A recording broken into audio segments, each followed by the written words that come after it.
I don't know how nobody's talking about what's really going on. Look at this. I want you to pay attention to how many dribbles he's taking. Alright, picks up the dribble. 1, 2, 3, 4, 5, 6, 7, 8. By her. Game winner. Interesting. Amir, why does that matter? Next series. This is game 2 against the Cavs. Let's see what happens. Misses the free throw. Picks up the ball. Let's see how many dribbles. 1, 2, 3, 4, 5, 6, 7. Wait, 8? No way. Oh my god. Fast forward to the next series. Game 1 against the Knicks. 7 seconds left in the 2-point game. See how many dribbles he takes. 1, 2, 3, 4, 5, 6, 7, 8. What? He's exhausted from all this demonic energy he's exerting. Look at him. He's looking at us because he knows we're on to him. He knows. Chill. Chill. I'm sorry, bro. I'm just making videos. Now he's on to us. So what's going to happen against the Thunder? Let's see what happens this time. Picks up the ball. 1 dribble. 2 dribble. 3 dribble. 4 dribble. 5 dribble. Amir, I thought it was 8 dribbles. What happened? So as you can see, I have Morse code pulled up on the screen. Why do you have Morse code pulled up? Pay attention to the number 8, alright, on the screen as he's doing this, okay? What does the number 8 in the Morse code insinuate? Let's see what Tyrese Halliburton does here. Look at what number 8 is on Morse code. Slide, slide, slide. 2 regular dribbles. That is the number 8 in Morse code if I've ever seen it. I don't know exactly what the number 8 means to him or what significance it holds, but all I know is if the game is on the line, he's going to take 8 dribbles or 5 dribbles, depending on the situation, for real. I don't know exactly what's going on. I'm this close, but I will figure this out if it's the last thing I do. The Pacers are using dark magic. Look at this. What is bro doing? But that's not all. In my pinned video, we found out Tyrese Halliburton has a weird obsession with the number 8. Who's leading this huddle? And how many players are in this huddle? 1, 2, 3, 4, 5, 6, 7, 8. Why does that matter? Look who Halliburton is going to pass the ball to. What number is Jalen Williams? Interesting. And what does Siakam do to him? The Pacers are able to reincarnate any player they want in NBA history. Take a look. 4 seconds left in the half, okay? What does he do?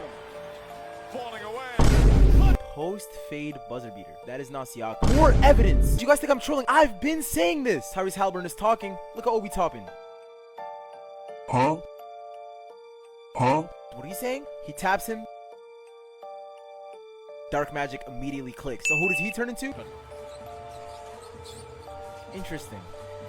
Jones staying in front of him. Toppin wants to get a shot off and does. Obi Toppin bag work. Okay, we'll give him one. 2 seconds later. Get the fuck out of here. What are we doing? I tried to warn everyone. This is out of my power. Game 7, Tyrese Halliburton, game winner, game 7. You've heard it here first. Siakam needs to be investigated. Every time someone gets hurt, bro just happens to be there. In the finals, Raptors versus Warriors, we all know KD gets hurt. Where's Siakam? Interesting. Alright. The same series. Warriors versus Raptors. Clay goes for the boom. ACL goes out. Where's Siakam? That ain't right. We got Oladipo on the Pacers. On the rim, it's Serge. Lead pass. Aye. Where's Siakam? Are we beginning to see a trend here? Let's keep going. This playoffs. Dame. Oh, no. Bro thought he could hide. Nah. We see you, bro. I don't know what he's doing. I don't know how it works. And then leading up to ultimately last night, his own teammate. Where's Siakam? There needs to be an investigation because this right here looks crazy. Tyrese Halliburton has ties with the Taliban. I don't know how this is just coming out. Look at his most recent stat line. One could argue that was an explosive performance. Look at his pregame fit. Throw a turban on him. Oh, interesting. It looks very different now. A lot more cameras than usual. He's scared someone is going to check that bag. Don't check that bag. Wait, hold on. Let me check what's in that bag.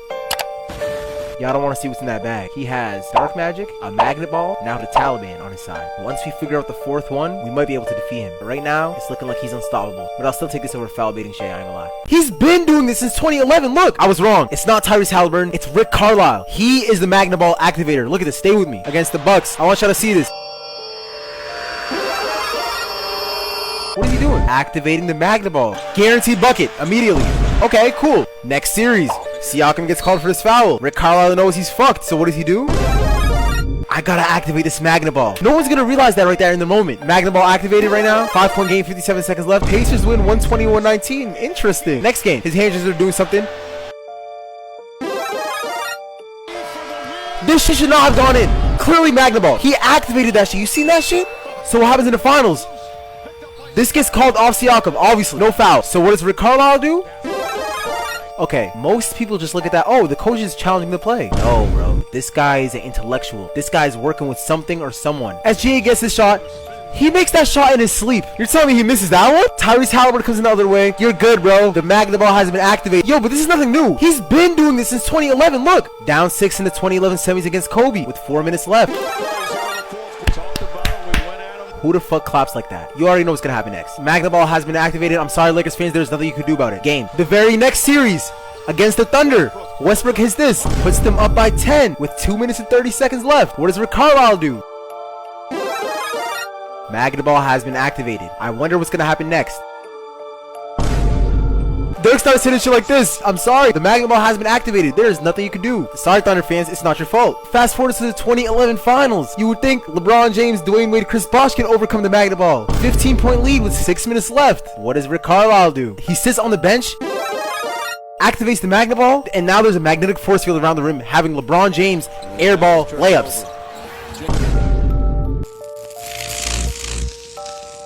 The thing is, why he can only use it once every 14 years, I don't know. Magna Ball confirmed. I'm sorry, the Pacers easily are going to win the series. And once he activates that Magna Ball, it's GG's. They lost game 2 because he didn't want to make it too hot. I've seen what he's doing. He's playing the long game. Just be wary of Rick Carlisle in game 3. That's all I'm saying. The rest of the series, actually. Nah. Oh, yo, did y'all see that? This is Tyrese Halliburton's dark magic ritual. Right? Watch his right foot. Look, watch. Did y'all see that? How he's tapping the earth? He's tapping to get the attention of the underworld to make sure the shot goes in. Look at this shit. Look. This shot has no chance of missing. He could have shot like this. Bro is talking with the underworld in 4K. Look. Nah, yo. The only way to beat Indiana Dark Magic is Scott Foster. At this moment in the game, this is where the dark magic usually takes place. Let's see what happens. Oh, Scott Foster just called his 11th foul of the game on Indiana. Right here, Tyrese Halliburton does everything he can to keep the dark magic alive. However, Scott Foster is here to save the day. Doesn't call a clear push-off, and then he tries to dap him up after.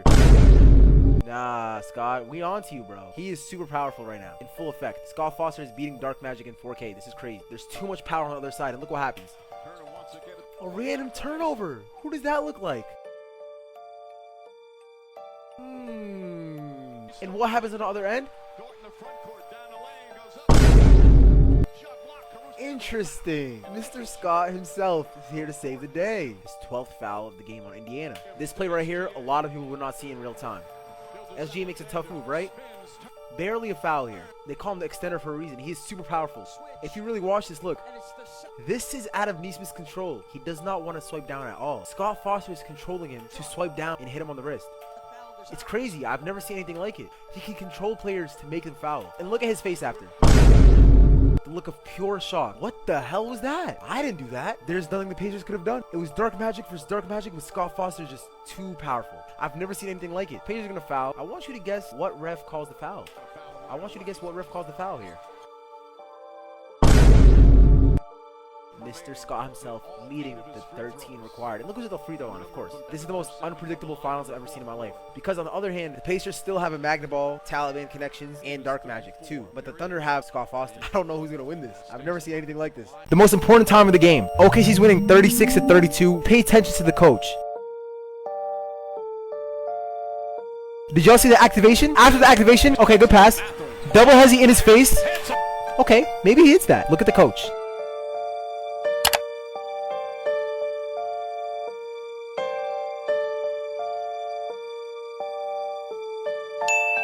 It's been activated. There's nothing the Thunder can do. What? His hand is right here. I'm telling you, I don't know what or who they're working with, but it's working. Here comes Halliburton to the rim, layup. Did you guys see the last video where I showed you what Dirk was doing? Look at this shit. By himself. Right there. He turns into Kuroko. They go from whatever dark magic they were using earlier, now he's in an anime. Look, he can do no wrong. This is going in, watch. It's gonna go in. Did it go in? And this is what I'm talking about, bro. Remember how I said he turns to Kuroko? Look at this. Halliburton on the drive. Most people think that is a missed shot. No, bro, that is a pass. He literally knew exactly what he was doing right there. Boom. What is Halliburton gonna do here? What is he gonna do here? Is he gonna shoot? Pass to Miles Turner? What is he gonna do? No.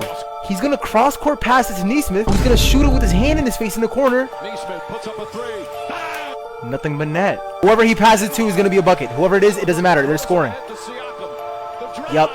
I told you, they're gonna win 100% easily. And honestly, there's only one way to stop it, and I'm not telling the Thunder. Dark Magic versus refs. Look at the Pacers coach here. Post for Joe. He sees what the coach is doing to the refs, and he's like, oh shit. Now he has to make a sacrifice. So what does he do? So at first he thinks about sacrificing his right calf, but that's too much of a sacrifice. So what does he do? Casey Wallace. He tries sacrificing Chet's shoe. Look at him.